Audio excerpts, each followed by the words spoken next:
90.7 KPFK, Los Angeles.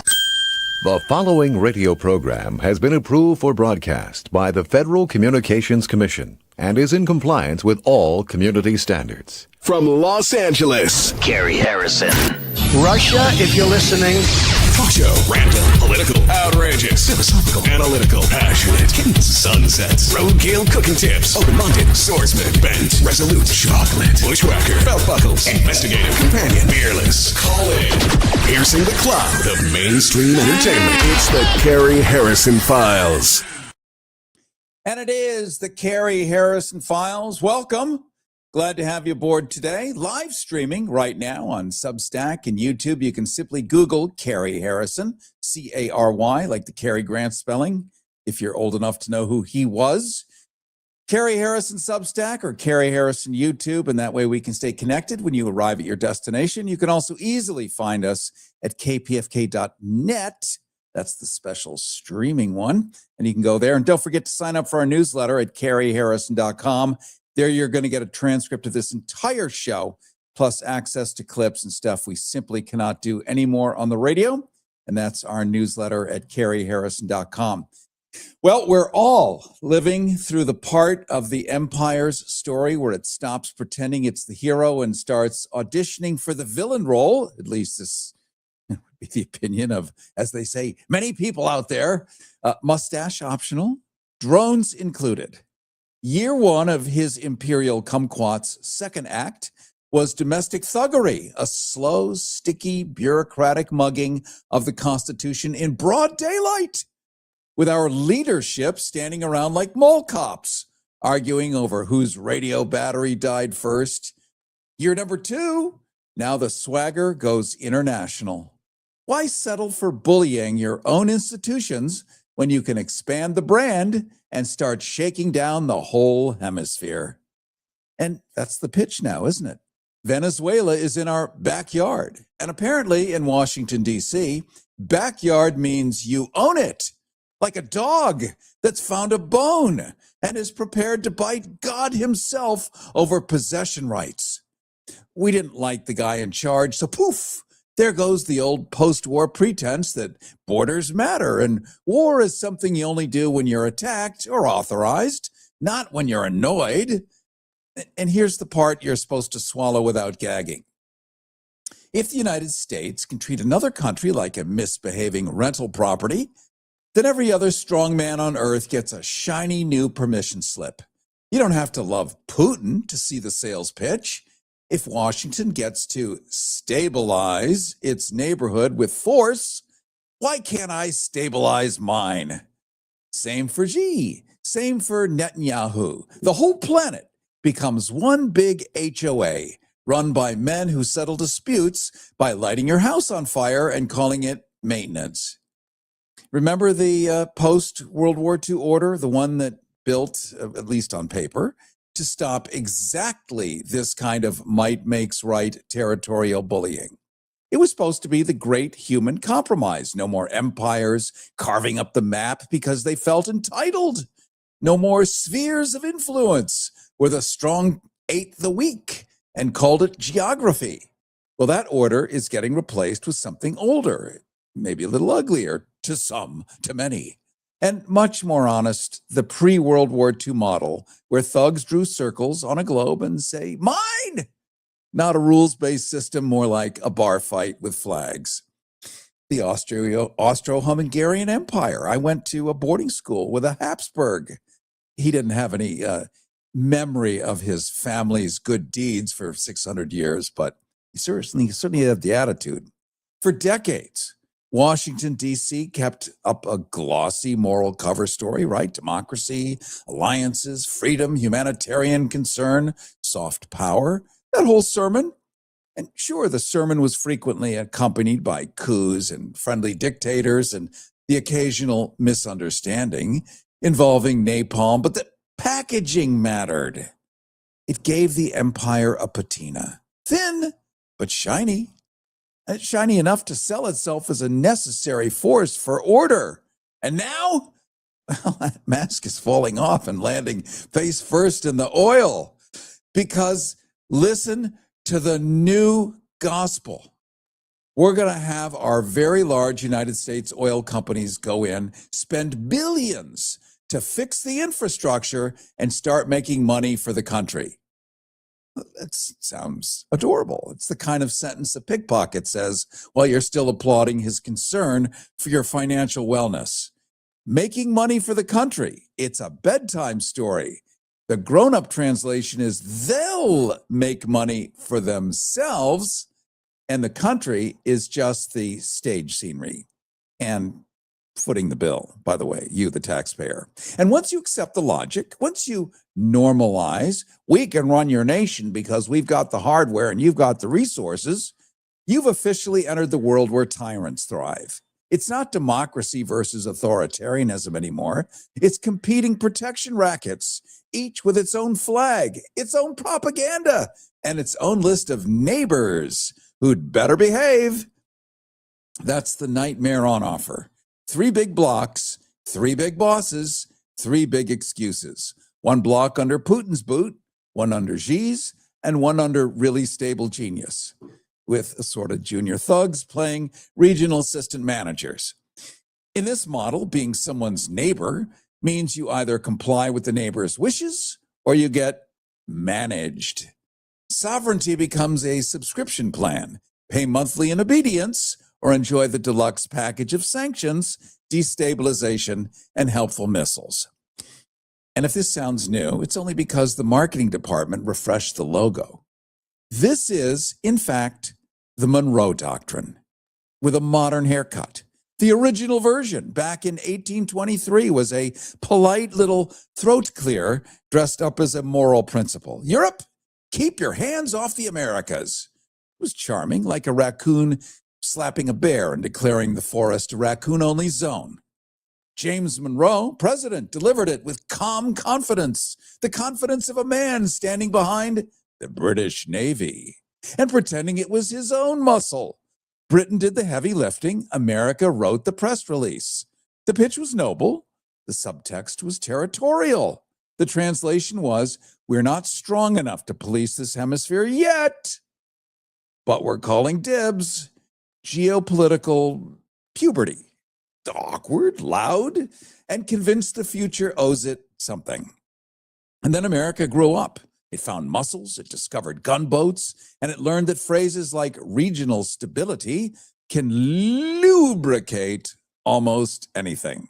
The doctrine stopped being a statement and became a hall pass. It didn't stop empire as much as replace European empire with an American franchise. Same extraction, new management, better pamphlets.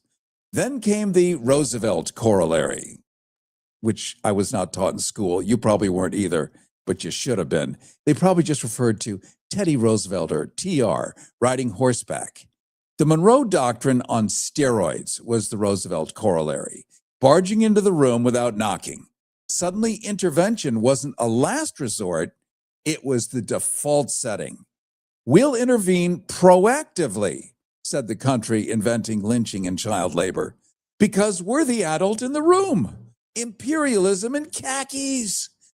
Paternalism with a gun. Democracy delivered at bayonet point. And the genius, if you can call it that, was the plausible innocence. Every intervention was framed as reluctant. Every occupation was temporary.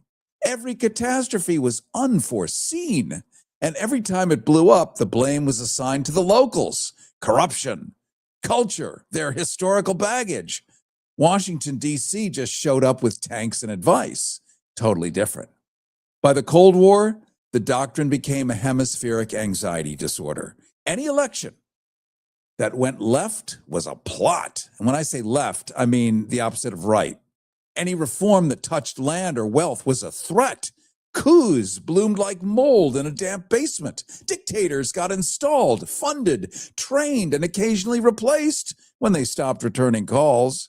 And through all of it, America insisted it wasn't an empire, because empires are European, and America is a guardian, a partner, a friend, who sometimes needs to slap you around for your own good.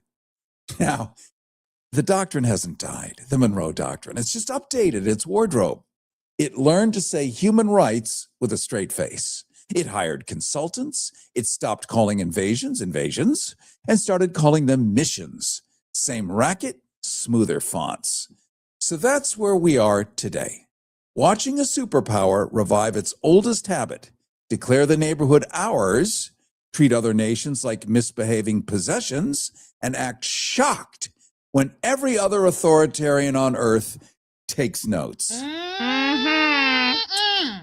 Because the kumquat world order doesn't make the world safe for democracy, it makes the world safe for tyrants by turning tyranny into a bipartisan, multinational, market-tested operating system.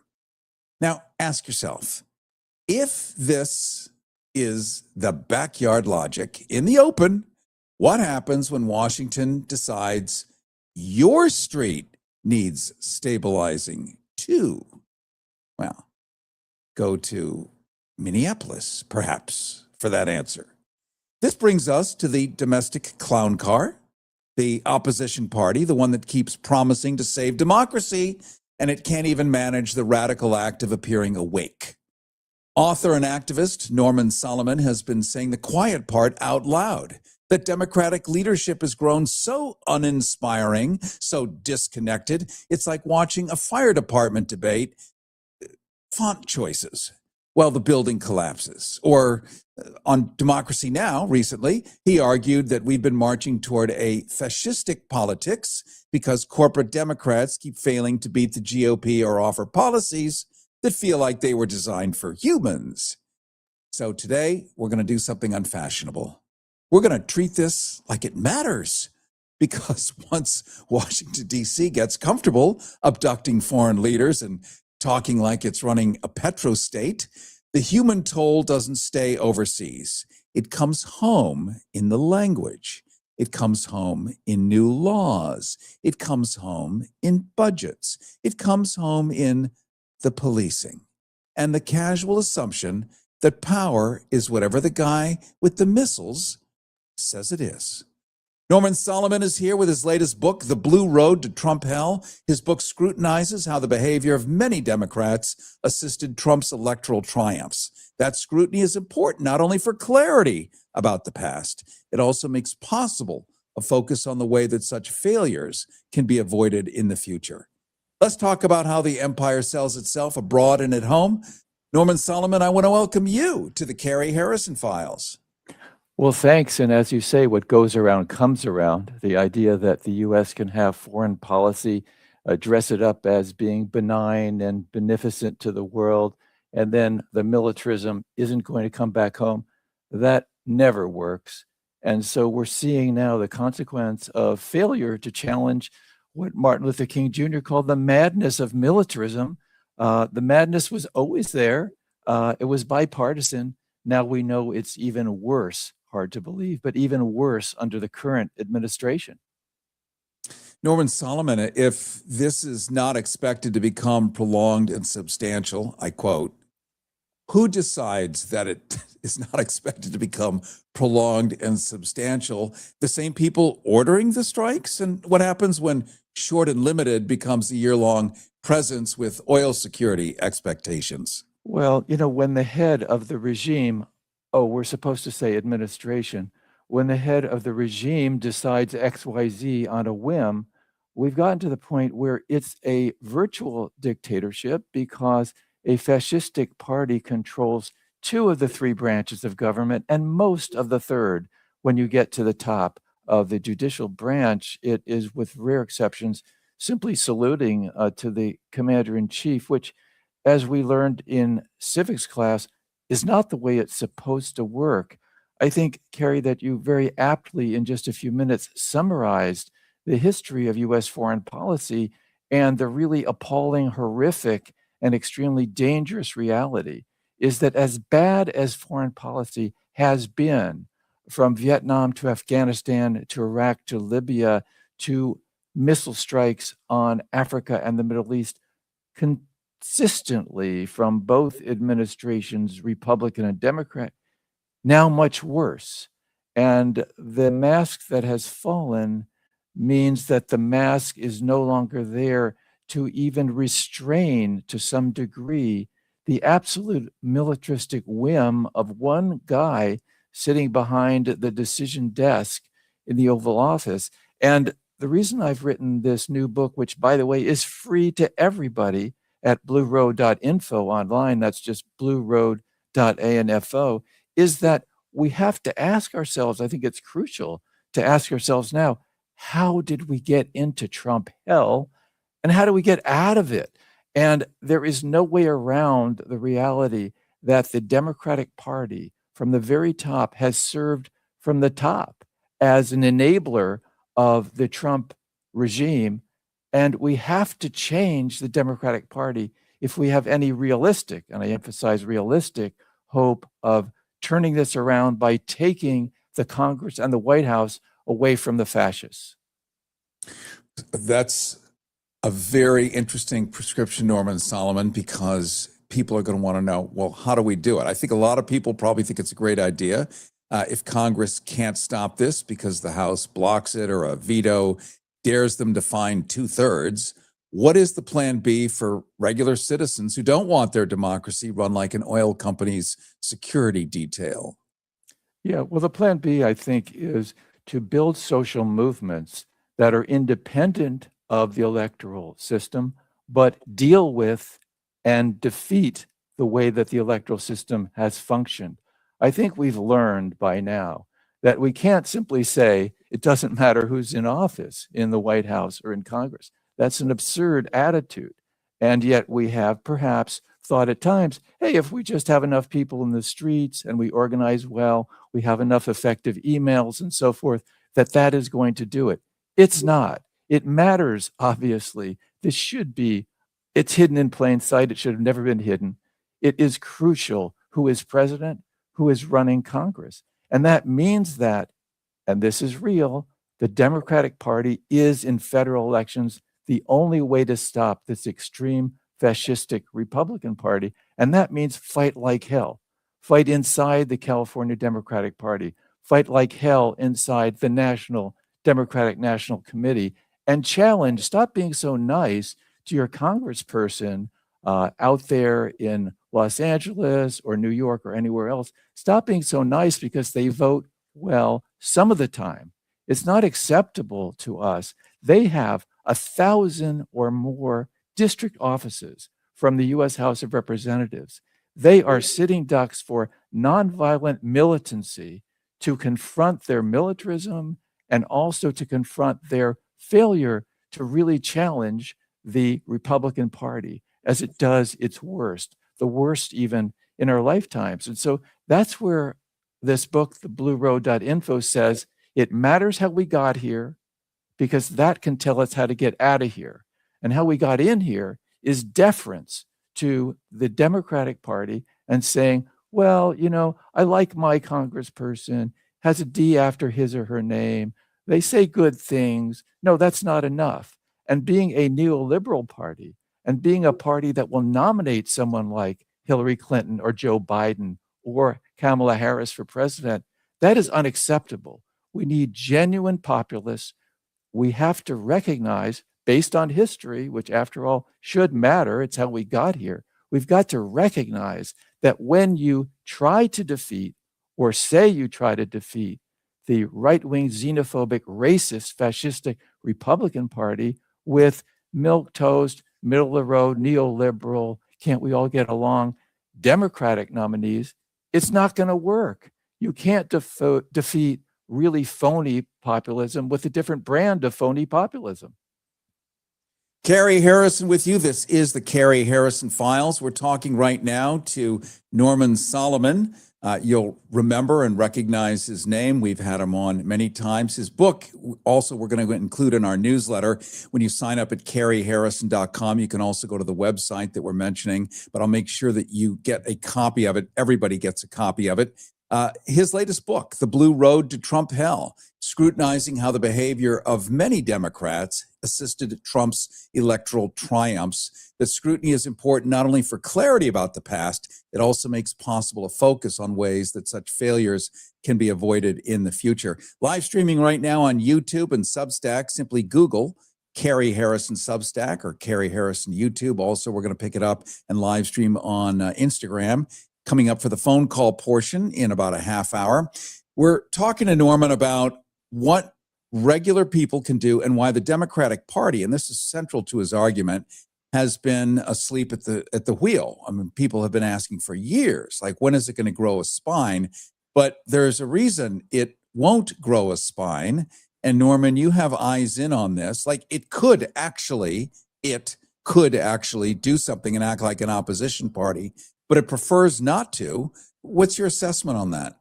Yeah, in some real sense, the people in office with a Democratic name after their name will grow a spine to the extent that we grow a spine.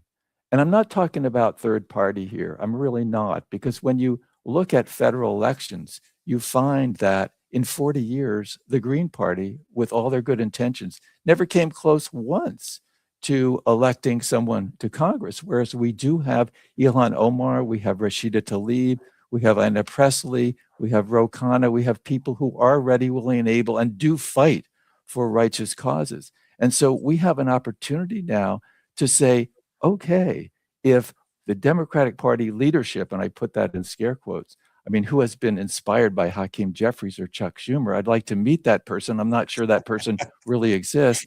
But if we're going to fight for a real Democratic, lowercase d Democratic Party, then we have to grow a spine. We have to be willing to confront these fakers like the two senators from the state of California who are militarists, who never really met a war that they didn't like if it had the red, white, and blue plastered on it, unless maybe they can get some kind of partisan rhetorical advantage against a Republican in the White House. So we have to be much more willing to challenge. You know, it's really astonishing to me, Cary, that we have, as I mentioned, more than 1,000 congressional offices around the country, often conveniently within a few minutes' ride from where we live.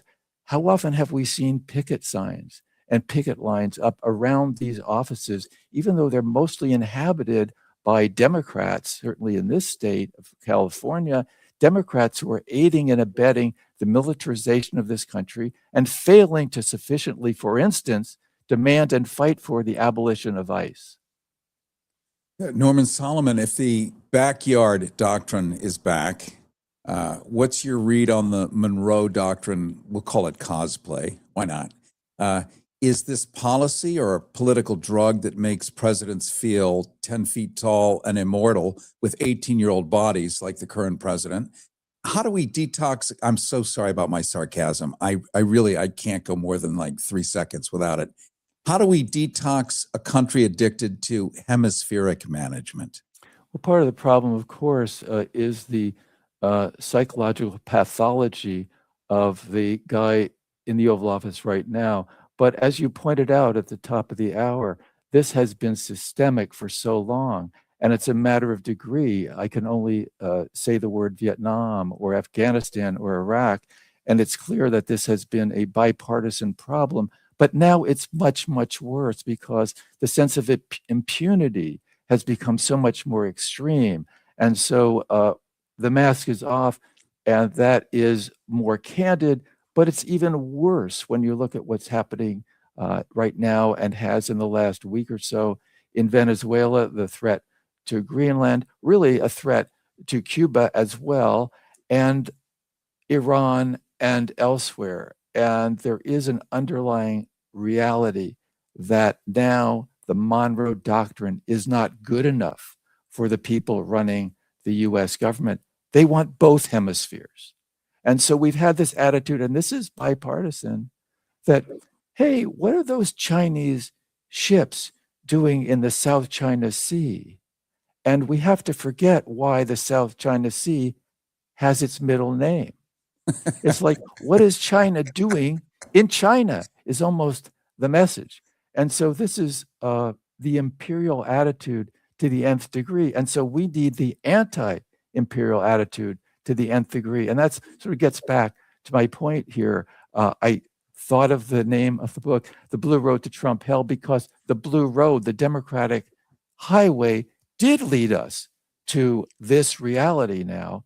And it is a fascistic reality, as we're seeing every day, coming out of the Trump regime. So if we're going to defeat that regime in November, and if we're going to organize a social movement that propels the defeat of the GOP, then we need an attitude shift, which I think says, A, history matters, and we're not going to accept, we're going to challenge the current leadership of the Democratic Party, and D, we're going to give up these fantasies that it doesn't matter who wins these elections. It matters who wins these elections, and we have to defeat those Republicans, and the only way to do that is with Democrats.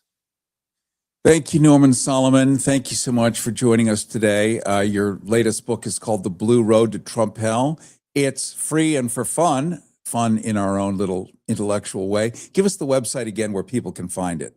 Yeah, absolutely free for everybody listening to Cary Harrison File. You can simply go to the web and you type in blueroad.info. That's blueroad.info. The free book awaits you.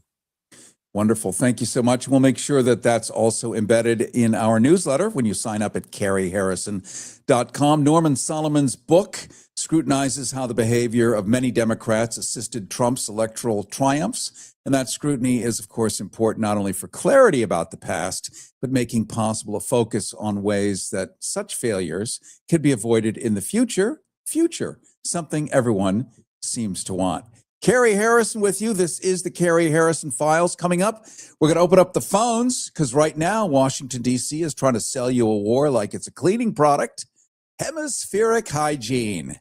Yeah, for real. That's what they're calling it. Like bombings and kidnappings are just springtime scrubbing, and the hemisphere is a filthy bathroom in need of bleach. So here's your cue. Call in and tell me where the line is. Is this war, no matter what they label it or what they slap on it, is this a war? Do you want Congress to authorize it?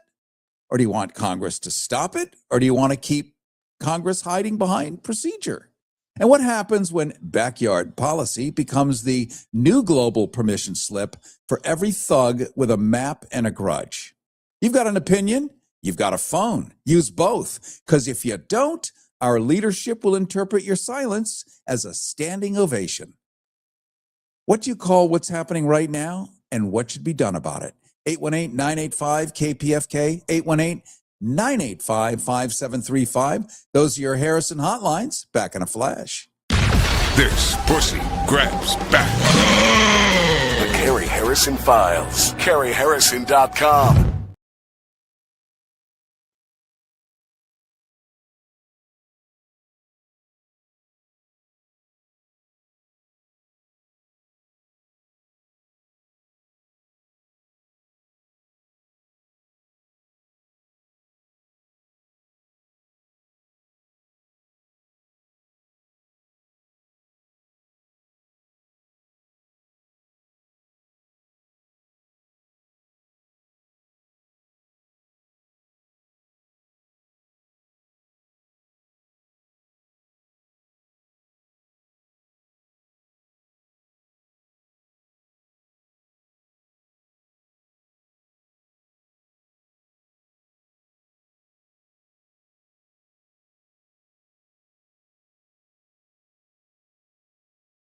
Listen, well, it's still legal.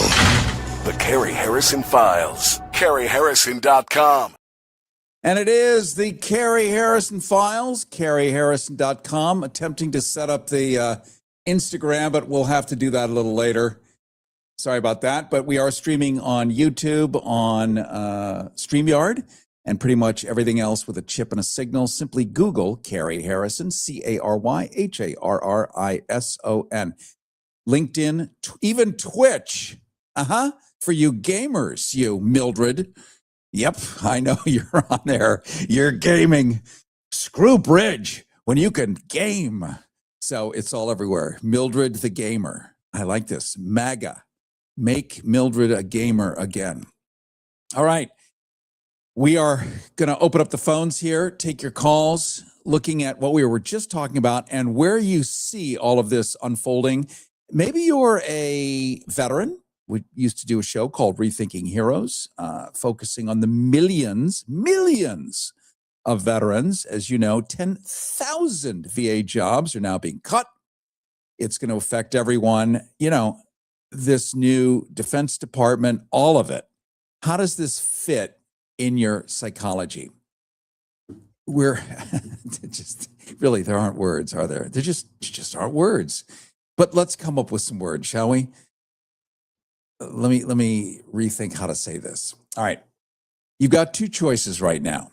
You can watch history get mugged in the parking lot, or you could pick up the phone and at least yell while it's happening. Because here's what normal looks like in Washington, D.C. this week. The really stable genius apparently decided the Constitution is more of a mood board than a contract. Launched a Venezuela stunt that looks suspiciously like war dressed up as law enforcement. And now the Senate's scrambling to slap a war powers leash on the whole circus. That's not politics. That's a hostile takeover of the rule book. And you are the shareholder. And they never consult you until it's time for you to pay the bill. And the dystopian part, it's not even being sold a war as a war. It's being marketed like a new app feature. Regime change, now with faster shipping. Democracy, some assembly required. Oil infrastructure, managed for your convenience. They're trying to normalize the idea that America can do a smash and grab on a foreign government because it's in the backyard. And if you don't hear the global alarm bells in the phrase, let me translate. Backyard is empire talk for we own the fence, the dog, and your future. Now, this is the moment when our leadership traditionally performs its sacred dance, the two-step of outrage and amnesia. First, they act shocked. Then they fund it. Then they tell you it's complicated. Then they ask you to donate. So, yes, you should call in. Not because your call magically stops this machine. Machines don't have shame. But because silence is the lubricant. Silence is how they turn unthinkable into just another Tuesday. 818-985-5735. Those are your Harrison hotlines. 818-985-KPFK. 818-985-5735. And you're going to call in because war powers isn't a trivia question. It's the thin line between a democracy with checks and a presidency with a cruise missile hobby. If Congress lets this slide, the next limited operation becomes a long occupation, and the next temporary measure becomes a permanent precedent, like every other time. And if Washington, D.C. can redraw sovereignty abroad by force, don't kid yourself. It'll come home as bigger executive power, bigger surveillance, bigger policing, and smaller you. I mean, attractive white ladies are now being shot in the face until they're dead. So here's what I want from you on the phones. Not a speech, not a dissertation, not a conspiracy novella written on the inside of a cereal box, unless it's one of Dr. John Harvey Kellogg's, then you get a free pass. I want one clean answer to any of these. Is this an act of war? No matter what they call it, yes or no? If it's law enforcement, then why are we using the military like it's a national repo service? What do you think Congress should do? Authorize it openly? Cut it off? Or keep pretending it's not happening? And if the Senate passes a war powers resolution and the House buries it, what then? Funding cutoff? Court challenge? Public pressure? And here's the big one. How many times do you need to watch temporary becomes forever before you stop believing the sales pitch? If you're furious, call. If you're delighted, call. If you're confused, call. 818-985-5735. 818-985-KPFK. 818-985-KPFK. If you think this is genius statecraft, I want you to call because I enjoy live demonstrations of human optimism. But don't sit there polishing your despair like it's a family heirloom. The point of a call-in show is to make the propaganda answerable in real time, in public, or in this case, in public, with witnesses. So pick up the phone and tell me, what's the line you won't let Washington, D.C. cross, and did they cross it already? Let's go to line one, a nameless anonymous voice. You're on the Cary Harrison file. Hello. Go ahead. Hello. Please. Yes. My comment is they passed the line and now they extended it, like you said, to the world. But most importantly, they have murdered an American citizen. Isn't that an act of treason? Well, if was that a real? Yeah. I mean, if you believe in ethics, moral codes, conflict of interest, laws, constitutions, yes.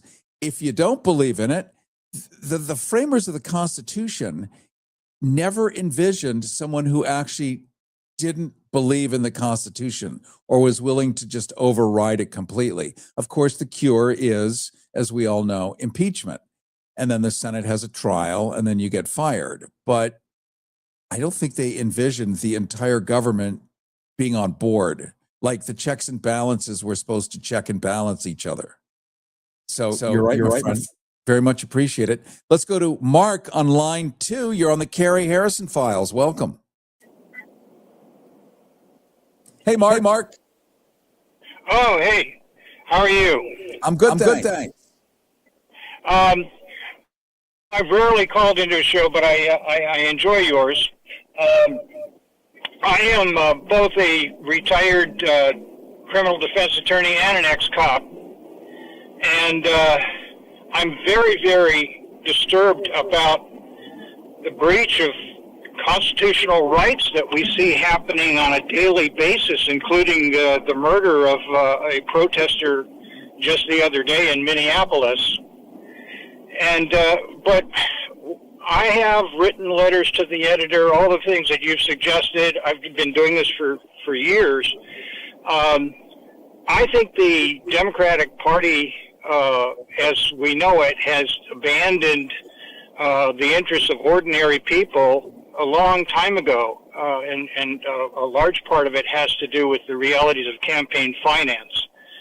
But in any event, I am really afraid that we are on the verge of a hot civil war, and I think that Trump is trying to provoke a response from protesters so that he has an excuse to move in, declare that there's been an insurrection, and although we don't have literally anything called martial law in our law, we, essentially that's what his intention is, and then he will suspend the election. So, I just heard Norm Solomon, and he's a man that I respect immensely. But really, what chance do you think that there is going to be a midterm election? Well, Tim Walz was saying basically the same thing. If he were to take the Minnesota National Guard to protect the citizens of Minnesota, would that then be the invitation for the Insurrection Act, and then it would just cover the entire country and get rid of the midterms altogether? So far, everything we've seen has a predictable outcome. In other words, if you bite the hook, if you chomp on the lure as it's being dragged through the water, you're going to get dragged. It's not a fake lure. So it's such a sticky wicket, because doing the right thing ends up being something that isn't right for the public. And you, as an attorney whose life passion and discipline is to uphold and support the law, if you had a judge who didn't believe in the law, would your efforts, no matter what your legal acumen is, would that matter? I think we've lost Mark. Okay. Everyone can see the answer. That was pretty obvious. That opens up a line at 818-985-KPFK. Those are your Harrison hotlines, 818-985-5735. Let's go to Kyle from West Los Angeles. Kyle, you're on the Cary Harrison Files. Welcome. Yeah, hi. Yeah, I'm calling about the war in Venezuela. U.S. Is this an act of war? Absolutely, this is an act of war. This is the worst kind of act of war. This is a profiteering war by what's become a rogue, aggressive regime on the world stage. What do you think the public would do if, let's say, Jamaica decided to come in and, kidnap the First Lady? Do you think we would think, well, we are in their backyard, or at least their side yard, or the ante room? Would it be an acceptable act, or would it be just beyond the pale? Or let's say Germany invaded Poland in 1938. Would that be Absolutely, those things wouldn't be acceptable. It is total hypocrisy, and thinly veiled as a so-called police action. This is total hypocrisy. This is all about profiteering. They want the oil, and Trump isn't even trying to hide that. He's even said it openly. We're going to sell their oil. We're going to make a lot of money. How can anyone see that this is anything but a profiteering war, act of aggression? This is a total abuse, illegal use of our military. And as veteran, I've already established a new organization I'm starting, Veterans Against Illegal Deployments. And this was in response to the deployments to U.S. cities. And this is going to be up and running in the next couple of days. And now this, we're going to be taking action against this too. I guarantee it. This is absolutely unacceptable, and we need to get out there in the streets. We need to be calling our reps and everything else we can do. This is I've had it with. I just want to touch on that. You're a veteran, and so not everyone is going to understand that you took an oath to defend the Constitution, which is exactly what your organization is looking to do. It's what the Constitution wants, not what you want personally. So it's an ethical decision. Walk us through that a little bit, because people need to understand that the people who are fighting for us are not all on the side of this. Exactly. We all took the same oath to defend the Constitution of the United States, not the president. And it was even explained to us when we took that oath, back when I took that oath, that was so that if a president or any other high official ever went against the Constitution, our obligation is to defend the Constitution, not the president. And this is totally against the Constitution. It's against the Pars Comitatus Act, that's formed in the image of the Constitution, that makes it illegal to deploy this is about the deployments to U.S. cities, unless there's an invasion or rebellion. And we don't condone acts of aggression. We're not under the Constitution. We're not supposed to be, an aggressive regime. We're a constitutional democracy, and we use our military to defend the people of the United States and our democracy. And this is neither of those. This is the Iraq War all over again. I really appreciate your call, Kyle. What's the name of your nonprofit or organization that you're putting together? Veterans Against Illegal Deployments. All right. Thank you. Appreciate your effort here. Sorry about the rollback or the feedback, if there is any on your side. Very much appreciate your call, and wish you all the best. And thank you for standing up for the live humans on this planet. Somebody needs to. It appears it's not the Democratic Party, unless, as Norman Solomon pointed out, with the thousands of field offices all over the country, anybody might bother to go out and picket. Even if it's your party that you are registered and voting for, they can do better. You're doing better by thinking better. So help them. We're going to jump on the phones again, the Harrison hotlines at 818-985-KPFK, 818-985-5735. I remember Obama saying, this is when I'm going to say around 2014. He said, no, it was Clinton. It was before that. He said, I can do everything that you really want, but you have to make me do it. In other words, if he were to just to unilaterally do it, which is what we're seeing now, even though it's being thought of by somebody else, but if he were to just go ahead and try to do something, he would get his head chopped off. But if the public has a will and forces a politician to do something, that politician can do it with the backing of many thousands of people. It's much easier to drive that ship through that canal if there's a ton of inertia behind it. So what Solomon is saying is that if you force your congressman, who's really doing nothing but raising money and, funding these things, but if you force him to do the right thing, I'm sure he'd be on board with doing the right thing. I mean, most people get into politics because they actually want improvement. They get ruined maybe later on in the game, but if you force them to do the right thing. So when in doubt, just step outside their office, hold up a sandwich board, and have some good, clean fun. Let's go to Avery, line 2. You're on the Cary Harrison Files. Welcome. Hey, thanks for taking my call, calling in from Santa Monica. Thank you for taking my call. Happy Friday. I just wanted to say like a positive thing, but it's got a message to it. Like the sister who was killed in Minnesota, I stand with her and I stand in solidarity with her and the people in the community. Rest in peace.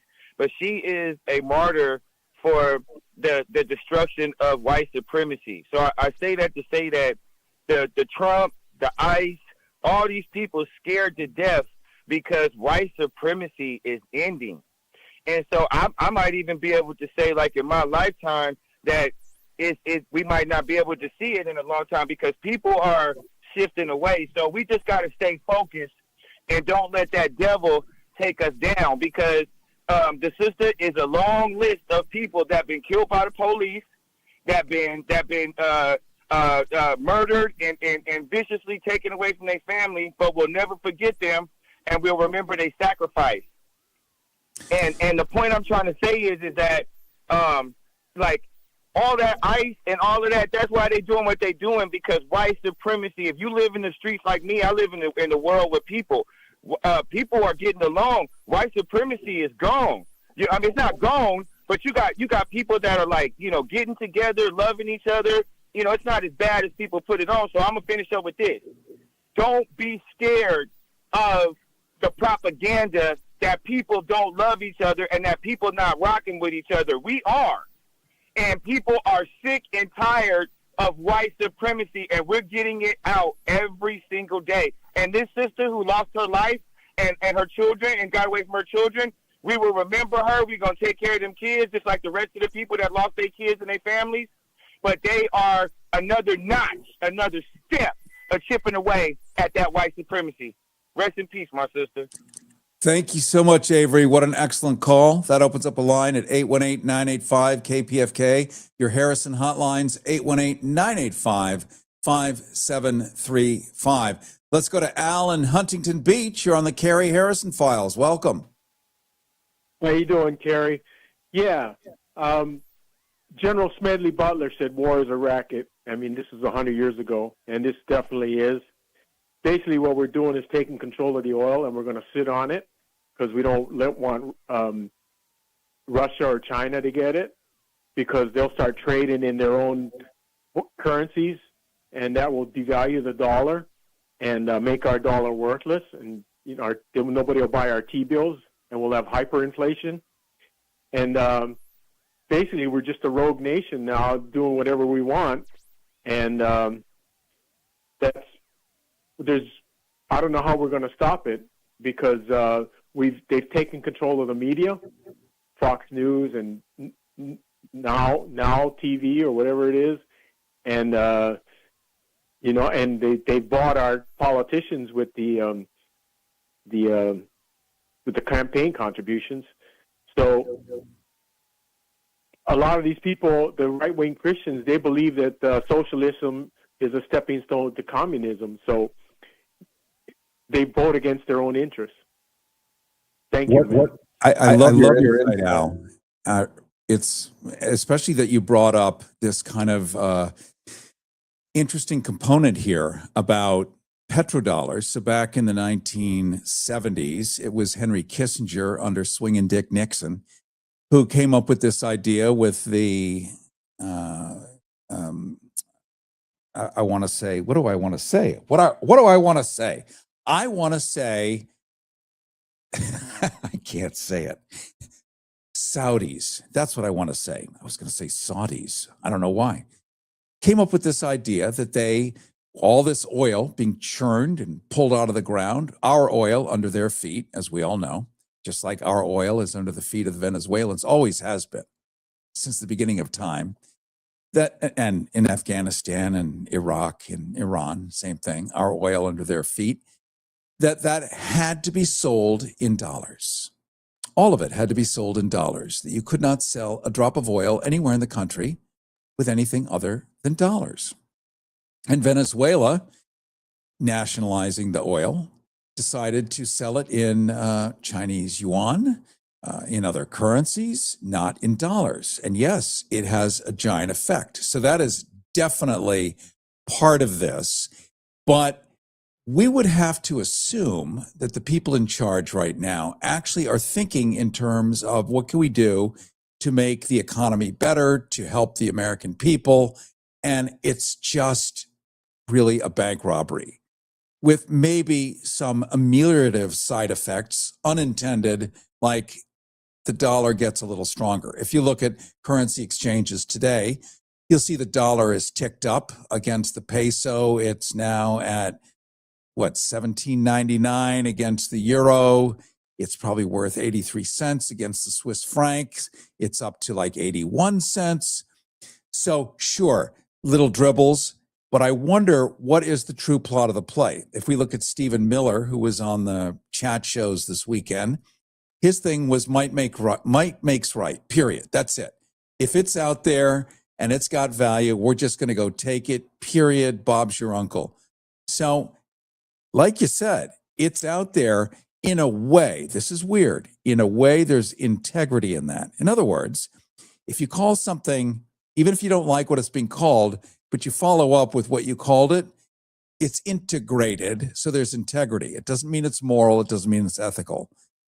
So it's kind of like what they're telling us is what they're going to do. So pay attention to the messaging. Excellent call. Excellent, excellent.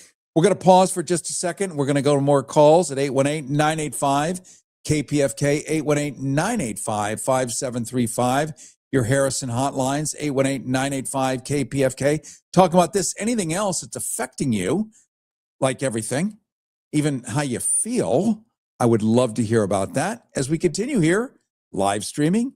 Simply Google Cary Harrison YouTube, Cary Harrison Substack. You can jump on Instagram, see the live video as well, including the phone calls.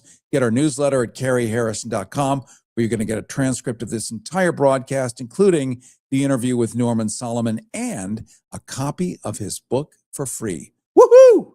Back in a flash. Smells like fish. Tastes like chocolate. It's the Cary Harrison Files. CaryHarrison.com.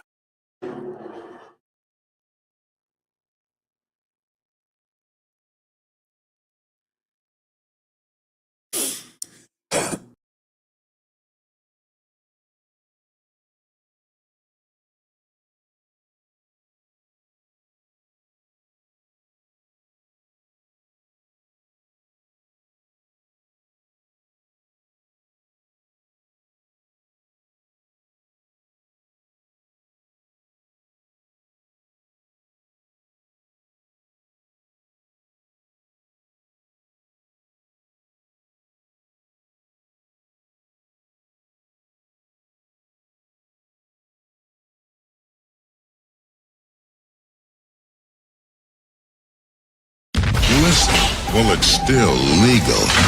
The Cary Harrison Files. CaryHarrison.com. It is, here it is, one-time passcode. Thanks for being patient. Here it is. It is 654511. Okay. Alrighty, we're good to go. I'm going to leave it at your door for you. You are a rock star, my friend. Thank you so much. No problem. You have a great day. Thanks, you too. Bye. Cary Harrison with you. You just actually experienced a live Amazon delivery, which requires a passcode now. First time ever for me. I have no idea why, but if I did not just authorize that just now, I would not have a 8 terabyte external hard drive that's portable and fits in my knapsack, and we would all be screwed forever. So I hope you enjoyed that. I certainly did, as you can tell. Cary Harrison with you. This is the Cary Harrison Files, 818-985-KPFK. Let's go to Mark from Signal Hill. You're on the Cary Harrison Files. Welcome. Hello.